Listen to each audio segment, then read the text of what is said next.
సంచలనం సృష్టించిన గద్వాల జిల్లా సర్వేయర్ హత్య కేసులో కీలక సూత్రధారి తిరుమలరావును పోలీసులు అరెస్ట్ చేశారు.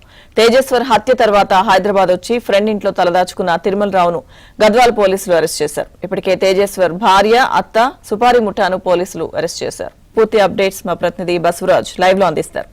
బసవరాజ్, లక్ష్మీదుర్గ సంచలనం సృష్టించిన తేజేశ్వర్ హత్య కేసులో కీలక సూత్రధారి, ప్రధాన పాత్రధారి, ప్రధాన నిందితుడిగా చెప్పుకుంటున్న తిరుమలరావును గత రాత్రి పోలీసులు తమ అదుపులోకి తీసుకున్నట్లు పక్కా సమాచారం. అయితే కర్నూలు నుంచి హైదరాబాద్ కు పారిపోయిన తిరుమలరావు 3-4 రోజులుగా హైదరాబాద్ లోనే మకాం పెట్టాడు. అయితే మొదటగా తన ఫ్రెండ్ అశోక్ అనే వ్యక్తి ఇంట్లో తలదాచుకున్న తర్వాత 2 రోజుల క్రితం శంషాబాద్ ఏరియాకు వచ్చి అక్కడ తన కార్ పార్క్ చేసి వేరే చోటుకి వెళ్ళిపోయాడు. అయితే పక్కా ట్రాక్ చేసి, అంటే సెల్ ఫోన్ సిగ్నల్ ద్వారా ట్రాక్ చేయడం, అదేవిధంగా స్నేహితుల ద్వారా ట్రాక్ చేయడం ద్వారా 3 విభాగాలుగా విడిపోయిన క్లూ ఎవరైతే పోలీసుల టీంలు ఉన్నాయో ఈ 3 టీంలు కూడా హైదరాబాద్ లో పక్కా ప్రణాళిక ప్రకారం గత రాత్రి తిరుమలరావును అదుపులోకి తీసుకున్నట్లు సమాచారం ఉంది. అయితే తిరుమలరావును మళ్ళీ గద్వాలకు తీసుకొచ్చి అదేవిధంగా కర్నూలు తీసుకువెళ్లి సీన్ రీకన్స్ట్రక్షన్ చేసేందుకు పోలీసులు పూర్తి అంటే సన్నాహకాలు చేస్తున్నారు. అయితే ఈ సాయంత్రానికి పూర్తి వివరాలు పోలీసులు అధికారికంగా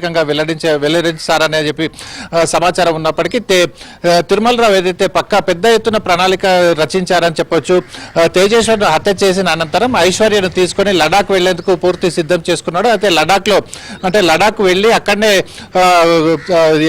ఐశ్వర్యతో సహజీవనం చేసేందుకు పూర్తి ఏర్పాట్లు చేసుకున్నాడు. ఇందుకోసం అతడే పనిచేస్తున్న బ్యాంకు ద్వారా 20 లక్షల రుణాన్ని కూడా తీసుకున్నాడు. 20 లక్షల రుణంలో 2 లక్షల రుణం ఏదైతే తేజేశ్వర్ ను చంపిన వారికి అందజేయడం జరిగింది, బ్యాంక్ ట్రాన్స్ఫర్ చేయడం జరిగింది. మిగతా 18 లక్షలు తన తల్లి అకౌంట్ లోకి ట్రాన్స్ఫర్ చేసుకున్నాడు. తన తల్లి అకౌంట్ కు అయితే అనుమానం రాకుండా ఉంటుందన్న నేపథ్యంలో తల్లి అకౌంట్ కు ట్రాన్స్ఫర్ చేశాడు. అయితే ఈ మొత్తం తతంగాన్ని పసిగట్టిన పోలీసులు ఫస్ట్ పూర్తి అంటే తన తల్లి అకౌంట్ ను కూడా ఫ్రీజ్ చేయడం జరిగింది. అంటే తిరుమలరావుకు ఎటువంటి పరిస్థితుల్లో ₹1 కూడా దక్కకుండా అంటే ఆర్థికంగా ఫ్రీజ్ చేసి అంటే కట్టుదిట్టం చేయడంతో ఎటు వెళ్లలేని పరిస్థితిలో తిరుమలరావు హైదరాబాద్ లోనే ఉండిపోయాడు. అయితే హైదరాబాద్ లో ఉన్న సమాచారాన్ని పక్కగా తెలుసుకున్న పోలీసులు నిన్న రాత్రి అతన్ని అదుపులోకి తీసుకున్నారు. ప్రస్తుతం కర్నూలు వెళ్లి అదేవిధంగా ఎవరైతే నిందితులు సుపారి గ్యాంగ్ ఉందో దాంట్లో నాగరాజు కావచ్చు, రాజు కావచ్చు, వీరిద్దరిని కూడా తీసుకువెళ్లి అక్కడ సీన్ రీకన్స్ట్రక్షన్ చేయడం, అదేవిధంగా సాయంత్రానికి పోలీసులు కీలక ప్రకటన చేసే అవకాశం ఉంది.